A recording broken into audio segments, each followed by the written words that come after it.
ஜெய் ஸ்ரீராம். அனைவருக்கும் இனிய பொங்கல் நல்வாழ்த்துக்கள். இந்த தை மாதம் பார்த்தீங்கன்னா எப்பயுமே பார்த்தீங்கன்னா தை 1ஆம் தேதி பொங்கல் வந்துடும். முதல் நாள் மகர மாதம்னு பேர். உங்கள் அனைவருக்கும் பொங்கல் வாழ்த்துக்கள்.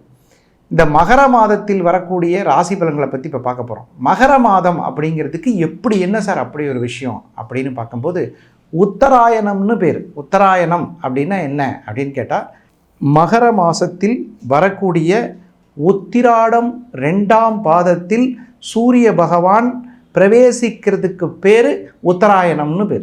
அப்போது இப்பேற்பட்ட ஒரு அற்புதமான அனைவருக்கும் உத்தராயண புண்ணியகால மகர மாத ராசி பலன்கள் சொல்வதில் சந்தோஷம். அதில் என்னன்னு கேட்டால் இந்த தை 1ஆம் தேதி பொங்கல் வாழ்த்துக்கள்.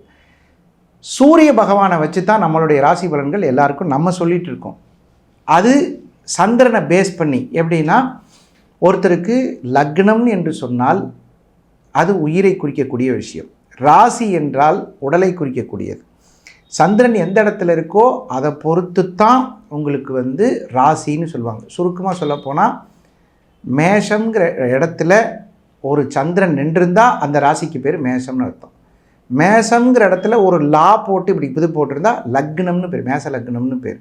ஸோ மேசராசிக்கு எப்படி இருக்கும், ரிஷபராசிக்கு எப்படி இருக்குங்கிறத இப்போ பார்க்க போகிறோம். துளாராசி அன்பர்களுக்கு இந்த மாதம் தை மாத பலன்கள் 4ஆம் இடத்தில், பாதகாதிபதி 4ஆம் இடத்தில். ஒரு ஜாதகத்தில் பாதகாதிபதி 4ஆம் இடத்துல இருந்தால் நன்மைகள் பல நடக்கும். என்ன நன்மை நடக்கும்? ஏற்கனவே பாதகாதிபதி 4ஆம் இடத்துல இருந்தால் சூரியன் என்ற கிரகம் கட்டடத்திற்கு காரண கிரகம்.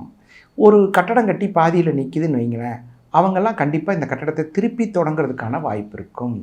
பழைய மனக்கவலைகள் தீரும், மனதில் இருந்து வந்த பழைய கஷ்டங்கள் தீரும். அதே மாதிரி உடம்பில் இருந்து வந்த சோர்வு நிலை அகலும். உங்கள் குடும்பத்தில் உங்களுக்கு நல்ல பேர் வாங்கி தரதுக்கான வாய்ப்புகள் வரும். வாய்ப்பு இருந்தால் திருமலப்பாடி என்று சொல்லக்கூடிய ஒரு அற்புதமான திருத்தலத்திற்கு சென்று வந்தால் திருமண தடைகள் விலகும். பொருளாதார பிரச்சனைகள் சரியாகிறதுக்கு வாய்ப்பு இருக்குது. மகிழ்ச்சியான சம்பவங்களை நோக்கி உங்களுடைய கிரகங்கள் உங்களை அழைத்து செல்கிறது. இது வரைக்கும் நம்ம இந்த ராசி பலன்களை பார்த்தோம்.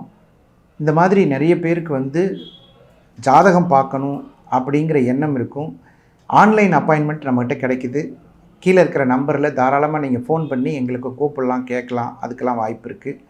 அதே மாதிரி நேரலை லைவும் நம்மளுடைய இதில் இருக்குது. நம்மளுடைய நெக்ஸ்ட் ஜெனில் நியூ ஜெனில் இருக்குது. அதே மாதிரி உங்களுடைய கருத்துக்களையும் நீங்கள் தாராளமாக கீழே போடலாம். நேரடியாக பார்க்கணும் சார், உங்களை நேராக தான் சார் பார்க்கணும் அப்படின்னு நினைக்கிறவங்க நங்கநல்லூர் மற்றும் கோயம்புத்தூரில் மட்டும்தான் இப்போதைக்கு. ஆக்சுவலாக நம்ம மதுரை, சென்னை, ஒசூர் எல்லா இடத்துலையும் இருந்தோம். இப்போ இதுக்கப்புறம் நம்ம அதை பண்ணுறதில்ல. சென்னை மற்றும் கோவையில் நேரடியாக நீங்கள் தாராளமாக பார்த்து பேசிக்கலாம். மிக குறைந்த தொகையில் உங்களுக்கு ஒரு சரியான தீர்வுகள், தெளிவான பரிகாரங்கள், அதாவது எளிய முறையில் உங்களுக்கு பிரச்சனைகளை சால்வ் பண்ணக்கூடிய சுகர் நாடி பற்றிய ஒரு அற்புதமான விஷயங்களை உங்களுக்கு கண்டிப்பாக சொல்கிறோம். மீண்டும் ஒரு நல்ல நிகழ்ச்சியில் சந்திக்கும் வரை விடைபெறுவது உங்கள் நல்ல நேரம் நாகராஜ், நங்கநல்லூர் மற்றும் கோவை. வணக்கம்.